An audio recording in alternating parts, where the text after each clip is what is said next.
Hi everyone. Today I'm going to continue on and actually finish my discussions of Once Upon a Time in China, recent box set released by Criterion in November 2021. And I did individual videos for the first three, but these last three I think it's fair to say aren't really quite as good as the first three. There's a lot of repetition, which is kind of understandable in long series like this. There's a much more emphasis on gunplay. There are guns in the first three, but now they become an essential part of the action scenes. And Lisa Morton in her book calls it gun fu, especially in 5 and 6. And part of my enjoyment of, and I'm not a martial arts movie aficionado, I haven't seen too many, but I kind of like the purity of the martial arts fights. Once the guns, I've seen too many movies of people shooting guns at each other, and they become Wang Fai-hung becomes a expert shot. He becomes an expert horseman almost overnight. And so Bucktooth So, who returns in part 5, he had come from America, so of course guns are a way of life in America. So he was already a expert gunfighter. But that plays into a feeling that the cartoonish element of it becomes more and more pronounced. Certainly, everything is exaggerated in all the characterizations and in the fights and all the way through. But here, Wang Fai-hung becomes sort of like a Superman figure. When he's not fighting, he's mild-mannered. He's a bit dense. He's mushy in the love department, like a little boy. And then when he becomes a fighter, he becomes indestructible. I think the only wound he suffers is one where he's in a river, caught in a river rapids, and he hits his head on a rock and gets amnesia. That's in part 6. Part 4 is sort of a continuation of part 3. We get dragons, we get the lion heads, lion dance, another competition. It's really it's not much different. From part 3, Choi Huk now is the producer, writer, but he's not directing. And Yoon Bun, who is the fight director on 3, is the director on 4. And we don't get Jet Li. Jet Li goes away for parts 4 and 5, and he is replaced by Vincent Chow, who is about 8 years younger than Jet Li, and was also a martial arts champion, and he's pretty good. There really isn't. He doesn't have the same kind of charisma that Jet Li had, but then I imagine not many actors would. And Rosalind Kwan is gone as well, the 13th aunt. She's replaced by the 14th aunt, her younger sister, who begins to have romantic feelings for Wang Fai-hung herself. So then in part 5, Porky is back, Bucktooth So is back, the 13th aunt, Rosalind Kwan, is back, along with 14th aunt. So there's, and she picks up right away that the 13th aunt, that the 14th aunt also is got feelings for Wang Fai-hung, but also he has feelings for both of them. So there's some comical misunderstandings that arise from that, and there's no law and order in this part of the series, and we get pirates now. We get pirates coming to steal food. The local authorities are basically ineffectual, and this is Jet Li and his group of disciples that are now back have to try to take control of the situation and make things right. And in part 5, Yun Bun stays on as the fight director but Troy Huck returns as the director. And I would say that the chaos, this is like General Mayhem now, the fighting. There's some one-on-one fights, but they're not set up as well as they are especially in the first two fights, where the anticipation of seeing Jet Li, Wong Fei-hung fight some very famous martial artists in one-on-one competitions. That's kind of gone there, and Elise Morton says that Troy Huck was a master of controlled chaos, and I think there is a sense of his films where the chaos is a little bit more under control than maybe it was in Part 4. So we have Wong Fei-hung fighting pirates, and there actually was this pirate leader is based on an actual pirate who really ruled the coastline, at least a part of it, of China, with a whole bunch of different ships. And there's one man-on-man fight that's really bizarre, because they go into the pirate's lair and they find the pirate leader's elderly father, who appears to be dead. It looks like he's about 100 years old, but it turns out he isn't. So Wong Fei-hung has to fight this 100-year-old man who looks 100 but is fighting, as if he's not. So that was a very strange. I think that may be the strangest confrontation in the whole series. And then in Part 6 we go to America. It's actually not Part 6. It's Once Upon a Time in China and America, but they're never in China. In fact, the first shot is of Monument Valley, just the most noticeable Western landscape probably there is, and so we know we're in America. And Jet Li's back, Rosalind Kwan is back, and they're in America, and Clubfoot is also back, only now he's called Seven, and he's lost this big scar that has been on his face as Clubfoot.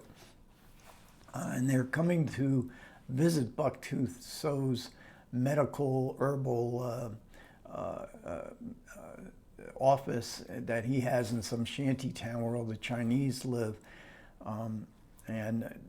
But it's cowboys and Indians. The Indians are basically what you would see in a 1940s Hollywood film, and they don't do and this is where Wong Fei-hung gets amnesia and gets lost from his friends, and he doesn't know who he is. But the Indians, take him under their wing, and as he tries to remember who he is, and so we get the white people. There's one white character, Billy, his name is, and he's an expert gunfighter and seems to even know kung fu. And he's very sympathetic to both the Indians and to the Chinese community. But every other white person that's depicted in this movie is absolutely a sadistic oppressor, and it just treats, it's certainly all these characters in and of themselves are exaggerations, but unfortunately I don't think that was much of an exaggeration as far as the way the white people treated the Chinese and the Indians in this time period. So we get a lot of and the bad guy of the bad guys, he knows kung fu too. So the final fight here is kung fu versus kung fu gangster outlaw in the Old West versus Wong Fei-hung. And it's good to see Jet Li back, because he just has so much vitality, charisma. He just has so much flair. There really is, and he takes it seriously, his acting. You can see he's committed to do the best job he can, not just in the martial arts department, but also in the acting department. And there's extras on some supplements on these each disc. Very, very little. I guess if you take them all together, there's quite a few on the first two, and then there's just basically one supplement per disc. In the fourth one, we get one of the editors, Marco Machyson, I think is his name, and he talks about how the editing was so intricate because they shot so much footage, so much coverage, and he had to make all these shots flow into each other, so there would be some sort of continuity for the audience, some sort of progression to these shots, because these are very highly edited fights. And I compared Jet Li to Fred Astaire in a previous video, and but Fred Astaire never had cuts when he did dancing. You know, he never had cuts, and I kind of miss that in the martial arts in especially these later movies, because you don't get that wide shot of watching martial artists at work, which really, you know, it's all like sort of the cartoonish kind of action. And then in part 5, the supplement is with Nan Sun Shi, who is a partner. She was a partner of Choi Huck going way back, and at the time, Once Upon a Time in China series, they had their own partnership as a company, and actually she becomes Choi Huck's wife, and she talks about art versus commerce, which is kind of interesting, because Choi Huck made so many films, and there were some films that he made that were to the art side. These films, Once Upon a Time in China, go very much to the commerce side. They cost a lot of money. They had to make their money back. So these are not one of his more artistically ambitious movies.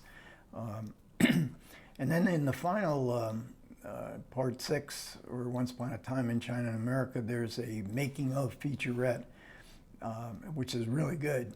And they filmed it in North Texas, and it was freezing in, I think it was December, January. And so you see everybody, you know, bundled up to the max. You would never know it watching the movie that they were filming in such cold temperatures. They even had to go in the water in cold temperatures. And this final Once Upon a Time in China movie is directed by what's his name? I wrote it down here. Sammo Hung is his name, and he was an actor, director.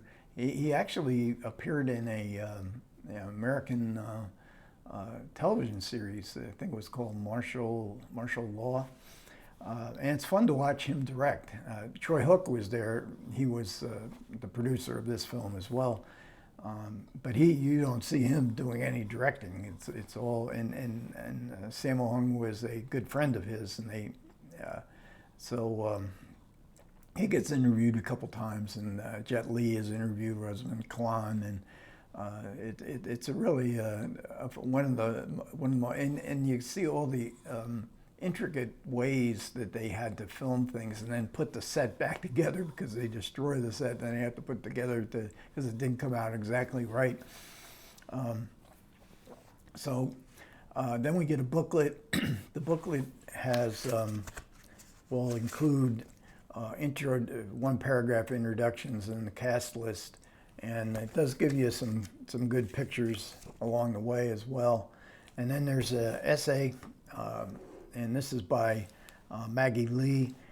It's really good. I mean, she knows these movies backwards and forwards, and I really wish that Criterion had used her at least for a video essay, if not a full-blown commentary. One of these films, I think, really, especially part 1 and part 2, really deserve a commentary. And then we also get an article or an essay on the real history of Wong Fei-hung, and then not just who he actually was, but all the different incarnations in the movies, well over 100. And as late as, I think, 2018, they were still making a feature film with him, Wong Fei-hung, as the main character, and of course there were television shows as well. So overall, again, I'm not a martial arts movie expert. I've never seen Bruce Lee movie. I've never seen a Jackie Chan movie. I have seen King Ho movies. There's 3 of them. King Yu, I guess it is. There's 3 of them playing on the Criterion Channel, Raining in the Mountains, Dragging in One Other, but those are very different than these. Those are slow paced. They're slow burn build-ups to the fights, and the fights are, I don't know if you call them realistic, but they're certainly far more realistic than the fights in Once Upon a Time in China. But whatever else, the fight scenes are so expertly choreographed, and I would imagine that the fights are the main reason people are going to want to watch Once Upon a Time in China set. Okay, thanks a lot for everybody who listened to me. I really do appreciate it. Comments are welcome. Take care.